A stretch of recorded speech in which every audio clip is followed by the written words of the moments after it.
those are things I can't concern myself with. That's your guys' world. I don't.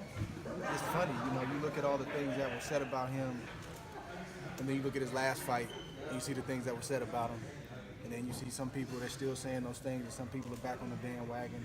That comes with the territory, man. Unfortunately, it's sometimes it's touch and go, sometimes it's hot and cold. So, really, I'm not concerned at all about what's being said. I got to focus on him and what he's bringing to the table and what I need to do. Andre, what does a day of training set up? What does it look like for you? What do you go through each It's day? a lot of pain every day. I have days where, I'll do, some type of, cardio in the morning, sprints, distance running, go back to training camp, get some rest, eat, and then we come to the gym, we'll spar, we'll hit the heavy bag. It's really a monotonous process, when you're in training camp, and that's pretty much every day. And of course we take days off, and there's times you got to rest the body and be smart. But it's really the same thing every day. So even as you get closer to the fight, there'll be no changes? Keep doing what you're doing? It's as you get closer, you start to pull back a little bit so you don't overtrain. But that's normally the week of the fight. So up until, the Saturday before the fight, we're full steam ahead. We're going 100 miles an hour. And the addition of Clarissa Shields, I'm excited talk about that. She calls you her idol. First I'm honored for her to say that, and I just admire obviously her story and what she's come from, but she's amazing in the ring. She's the real deal, and I watch her, I pick up things from her, and for her to have 2 gold medals is amazing. And now for her to get the opportunity to fight her pro debut on HBO, which I was fortunate enough to do, is a beautiful, beautiful thing. I think it's a perfect situation for herself as well as for women's boxing, because I don't think women's boxing gets really any type of attention. Those that know certain women and certain fighters, they'll support and do the best they can to get their name out there. But as a whole, I think we could do a better job, because they do play a part. They come in here. We have women come in our gym. They work just as hard as we do. They take the same risk we take.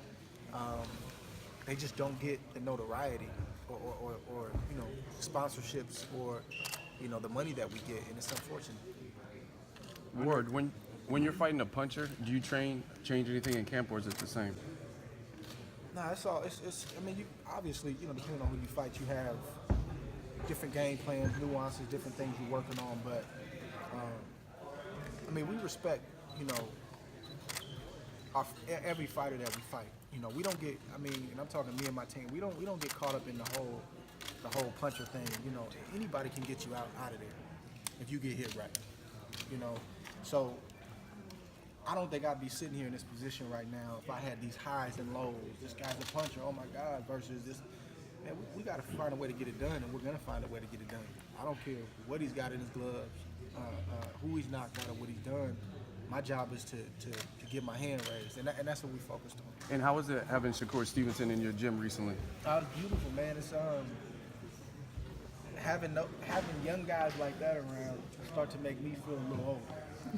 Because I used to be that guy in Roy's camp, in Floyd's camp, hanging around Bernard, and you see yourself.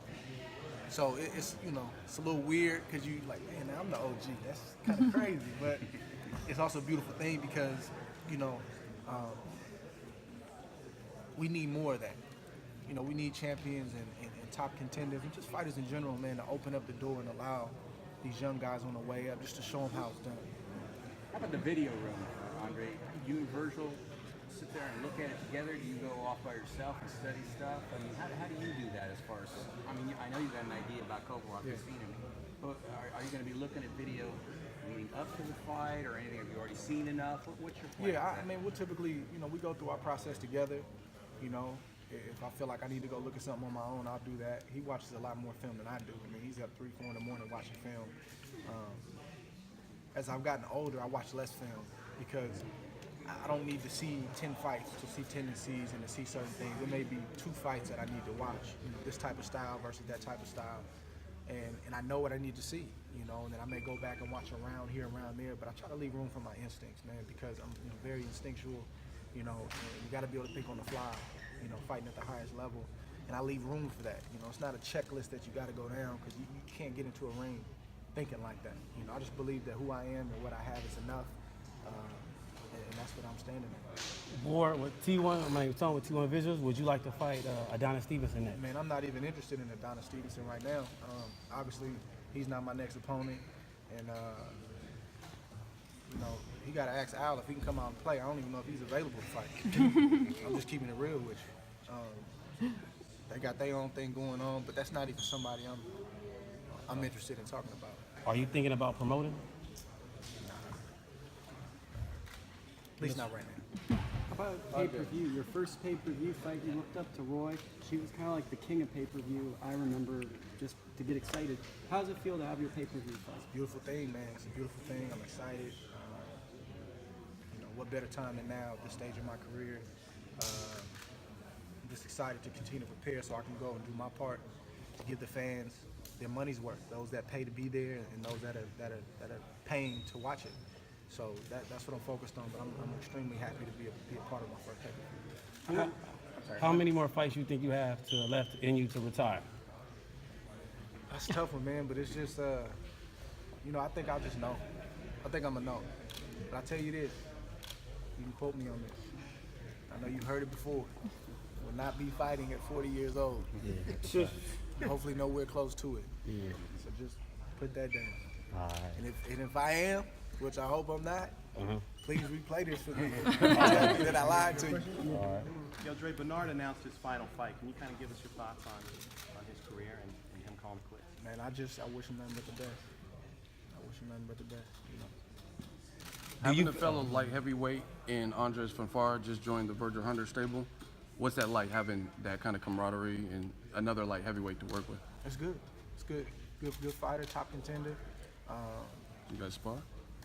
Did a little something. It's good. You know, Verge came from the school of where you know, it's smart to have a good amount of fighters in the stable in the same weight class. That way you don't have to go look for sparring.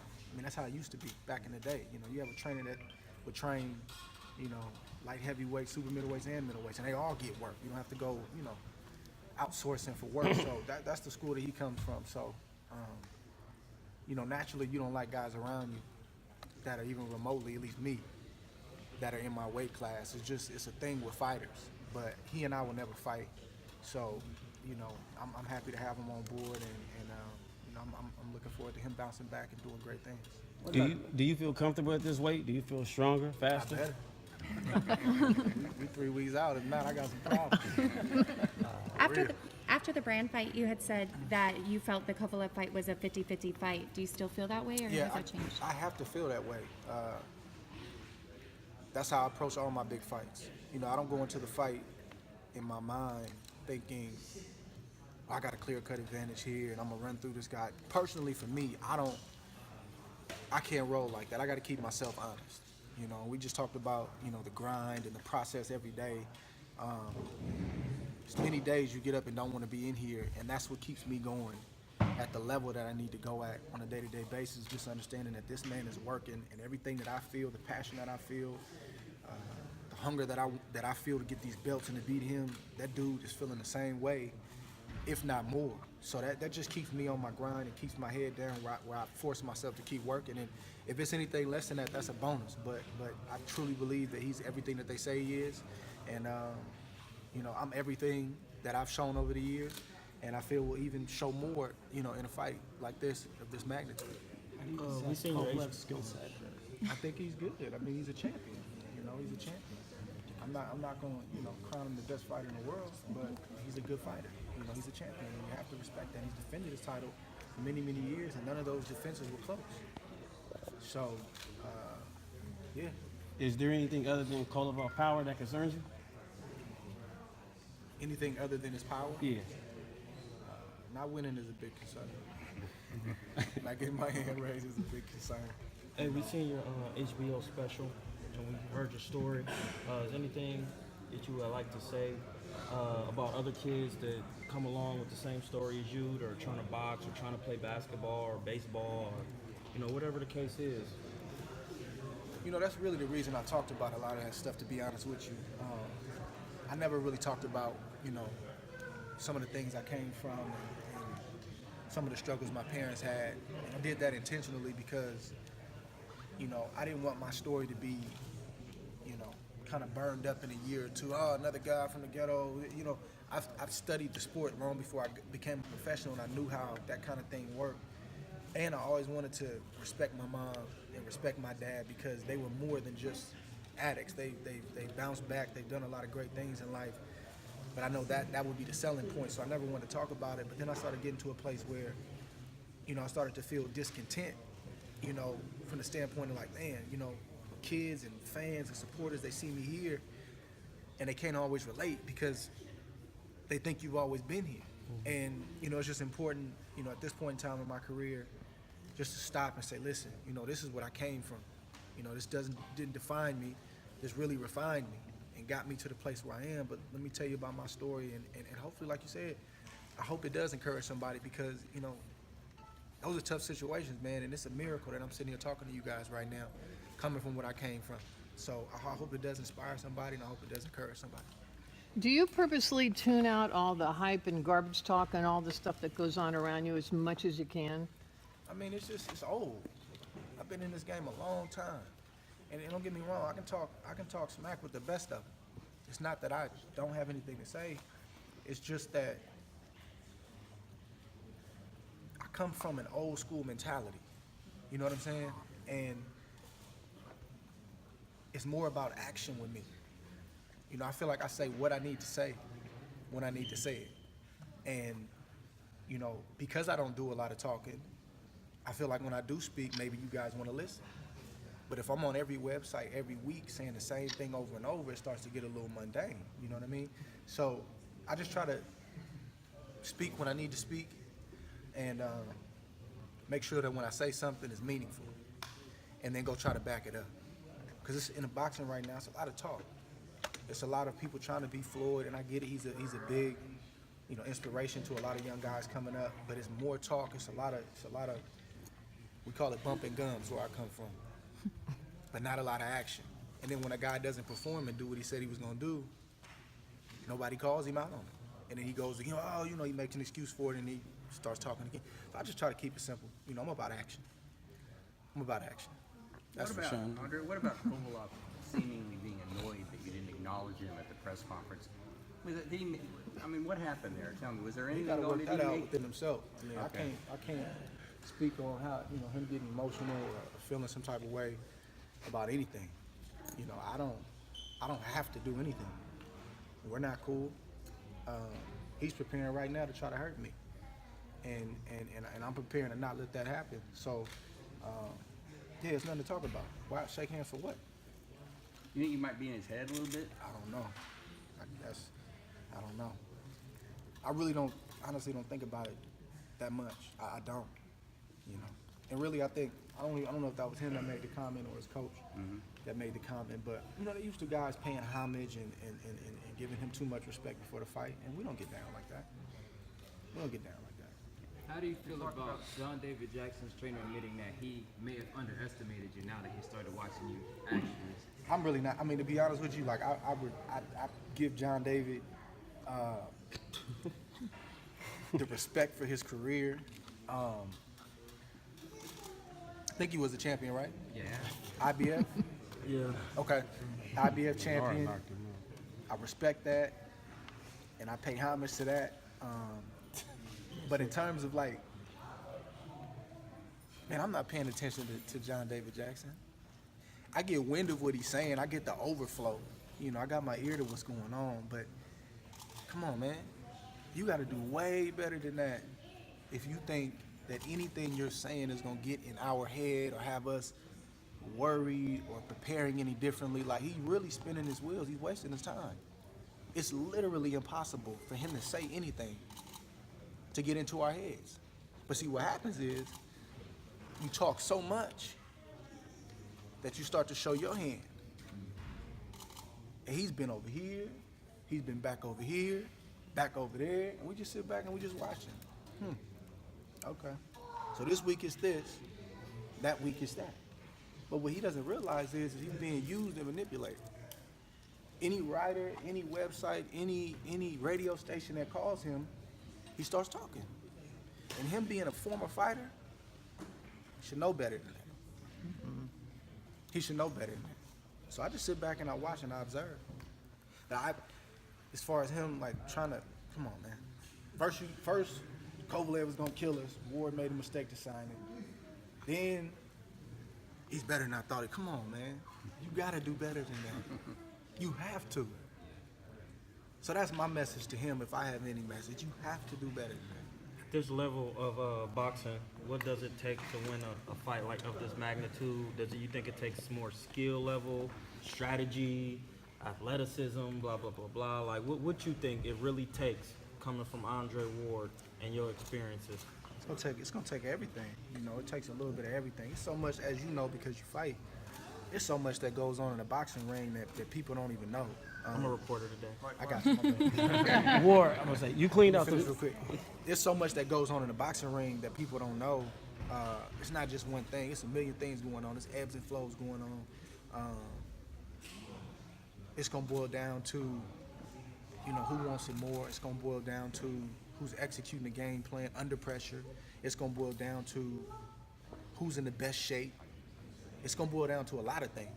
Agreed. Yeah, to a lot of things. I can't point out one thing or two things. It's gonna be a lot that boils down to getting this fight won, and I just feel like that I wanted more. That's just my opinion, and I'm sure he feels the same way. So I'm gonna be ready. Hey Andre, you talked about like, oh no, that young guy in the gym like you used to be.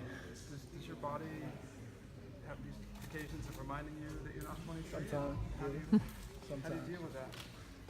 I just try to, you know, I try to get the best people around me. I try to, you know, do what I can do. You know, I try to do what I can do from just taking care of myself. You know, whether it's ice, whether it's rehab, whether it's you know, the latest technology, whatever it is. You know. Do you train fundamentally differently than you did 10, 12 years ago? I mean, not really. You know, my coach, you know, he's constantly trying to, you know, you're 32 now. I'm like, man, I know I'm 32, but I feel 22. Let me go. He's constantly trying to get me to train smart. But he also understands I'm going to be me. He understands that I'm going to be me, and that means that I'm going 100 miles an hour. So, but then concerned that maybe you should be going 90? But I mean, that's why I have him. Sometimes I don't listen, but most times I do. When hey man, 6 rounds today. Hey, get in, get out. We need to be in here no more than 90 minutes. Whatever he's telling me, I'm trying to listen because, you know, I don't want my career to end, you know, because I can't do it anymore. I want to be able to walk away on my own terms, and I do have to be smart, you know, down the stretch. Can you, Ward, you cleaned out the middleweight division, and you seem like some boxing fans you don't really get the proper respect just due. Do you think a win over Sergey will validate how great you are in boxing? It's tough, man. You know, it's tough. Not that I don't care, you know, but I stopped trying to figure it out, man. Like, I understand the dynamics of the sport. I feel like I got a good grip on why certain things are done and said and why certain things aren't. But, you know, at the end of the day, man, God has blessed me with a talent. And first and foremost, as long as I get the sense that I'm giving him everything that I have and he's pleased, that's first and foremost. Then I got a wife and kids that my job is to get in that ring and get home to them. Then I got my team. And then you got everybody outside of that. And I understand I can't control these opinions. So I know what I've accomplished. I'm secure and I know what I did. I know what I've accomplished. And I know what I'm still trying to accomplish. So to answer the question specifically, maybe, maybe not. But whether they do or they don't, it's gonna be all right. I'm gonna be fine. No hard feelings. It's all good. I gotta, you know, keep moving. But don't get me wrong though, sometimes we focus on what we're not getting, man, but I do get a lot of props. I get a lot of people, even though it may not always be highlighted, that are fair, objective, give me my just due, and I appreciate that. You know, I'm not asking for nothing that I don't deserve, but, you know, just you know, any athlete wants just their just due, what I've accomplished. I mean, it doesn't just happen to me, it happens to a lot of fighters. So, but that's part of the game. You want to sign up for this, you got to be able to deal with that. So I just try to deal with it the right way. and keep it moving, man, and keep working. How is it working with a Mackie Shieldstone? Who was that? Who was that guy? I didn't know if I was supposed to be asking that. No, it's all good. No, Mackey's a great guy. I mean, I've been working with Mackey for a while. I just, you guys just didn't know it. But very brilliant mind in the sport. He understands the body. Just really smart dude, man. And he got a proven track record. So why not, have him on board for something like this? Okay, we're gonna do 2 more questions. Ward, last year, after the Paul Smith knockout, you said that your arsenal starts to open up the more frequently you fought. You got 2 in this year, going for your 3rd. How's the activity feel? Just being able to fight more. I think it's gonna be a problem, man. They let me get 3 fights this year. It's gonna be a problem. And you feel it, You get that rhythm. It's just certain things you do, like wow, man, I ain't even thinking about that. It's certain things you do without even thinking, just from the repetition. And this is, like I said, this is number 3 this year. I've been in the gym all year. So this camp, we've had to really be careful to not go to the other side and do too much, because I came in sharp and I came in aggression. So definitely feel the difference. Definitely. Come here, and then there, and then we'll be done. So, with RealCombatMedia.com. Are you disappointed that you couldn't get the fight against Andre, or do you think a fight of this magnitude deserves to be on? Nah, Vegas for sure. Vegas for sure. Yeah, I think that's the perfect place for this fight. Absolutely. Doing anything different in Vegas? Or, I mean, it's so dry out there. You gonna go out early, or bring your humidifier? I mean, it's No, a lot of people go out there, the throat gets dry. Nah, I've been there. I've trained there before. I know what you mean. It's November, man. It's not gonna be, too dry. But again, we fight under the same circumstances, so I can't let a little dry air stop me. I want these belts really, really, really bad. So I gotta push through the dry air. I gotta find a way to get it. You expect a lot of fast promotion going out there? Yeah. I have a lot of friends from Richmond. I've been waiting on this. It's a pay-per-view fight. Are you coming out with anybody? I don't know yet. Guys, we're gonna come to her, and then we're gonna wrap. Still thinking about it.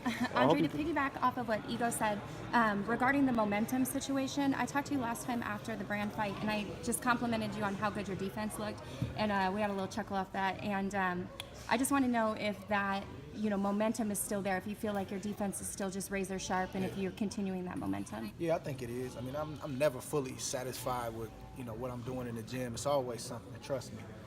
Even days that, I call my wife, she's like, how'd you look today? I'm like, did all right. She's like, when are you going to call and say you had a great day? I don't know. That's just me. That's just how I feel. I just always feel like it's something else I need to be working on. But as a whole, honestly, I'm happy. I'm seeing everything coming. And it's easier to defend against, certain shots that I'm landing that maybe I wasn't landing last year or early this year. So, yeah, I think it's still there. He said we'll take a couple more. How about opening or another box? I think in a second boxing fight at the T-Mobile Arena. I've always wanted to be in that arena. I bet you probably. Do you feel some sort of way at brand new Las Vegas sports arena to fight? I mean, I'm excited about it. I mean, honestly, I did want to fight the old MGM. And I do want to fight at the old MGM at some point. But of course, it's a new arena. It's a new chapter. And to be a part of it is a beautiful thing. When you're a new pay-per-view fighter, it almost seems fitting, right? But like I said, I'm old school, man. Like I've been to so many fights in that arena where I want to taste that air. I want to see what that's like. That dry air. Huh? That dry air. Yeah, exactly. Andre, the night before a mega fight, how do you feel? Do you sleep? A lot of athletes wake up in the morning ready to throw up or nervous. How's your? I'm just ready. I have a sense of readiness. That's why these periods, 8-10 weeks before a fight. This is why this is important, because if I cut any corners or if I'm not doing what I'm supposed to be doing, that's when you're gonna be reminded about that week of the fight, 3 days before the fight, the day before the fight. Man, I should have ran 6 miles. I only ran 3. Can you sleep? I sleep pretty good. But it's you're just ready to go to work. You've been talking about the same guy for 2 months. You've been training and preparing for the same person for 2 months. It's like enough with him. I'm ready to fight him. I'm ready to get it over with. So it's just a sense of readiness, and you're just ready to go. but no throwing up. In your absence, you were the most criticized boxer in the sport of boxing. Now you're the most talked about fighter in the sport of boxing. Is that a good feeling, or is it kind of bittersweet going through what you went through in your time? I mean, it's just interesting. You know, it's just interesting. Tell you what, man, it makes you grow up, and it teaches you a lot. Just going through it, you know, it's lifelong lessons that I've gotten just in the last 2.5 years that I wouldn't have gotten if everything was going my way, and if everybody spoke well about me. You know, it's brought me closer to God and strengthened my faith. And what they don't realize is they make a monster out of you. Not necessarily in the public side, but in this ring. They create something. They don't realize that they're part of the process of making you who you are. And so I don't resist it no more. I don't say nothing about it unless I feel, the need to. I just let them do what they do. But they put you in a situation where your back is always against the wall, and they don't understand the mindset that creates. It creates a monster. But when you get in the ring, that poor guy you fighting, he don't realize that you were never given nothing. You were never handed anything. You were never really anybody's pick, with the exception of a few. So that's a different mentality you fight. I hit him with a good punch. It means nothing, because I can't lose tonight. They won't give me a pass.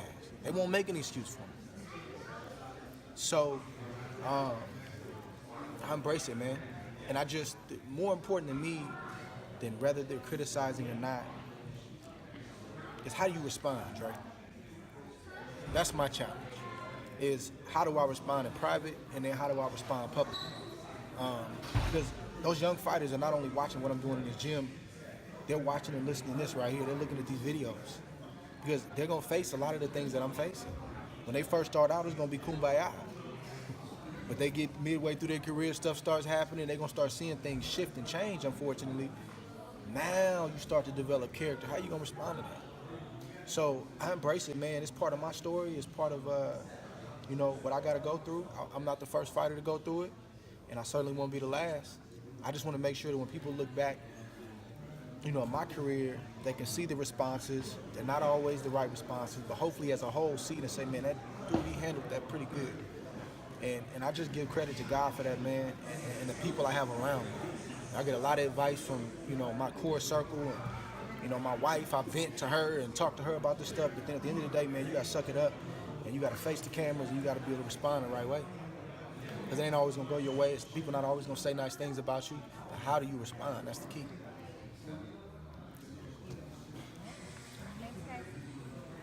Good. On a lighter note, you mentioned Becky. You a little bit in the tennis tournament in Palo Alto. She's on my shoulder. Man, I didn't know that.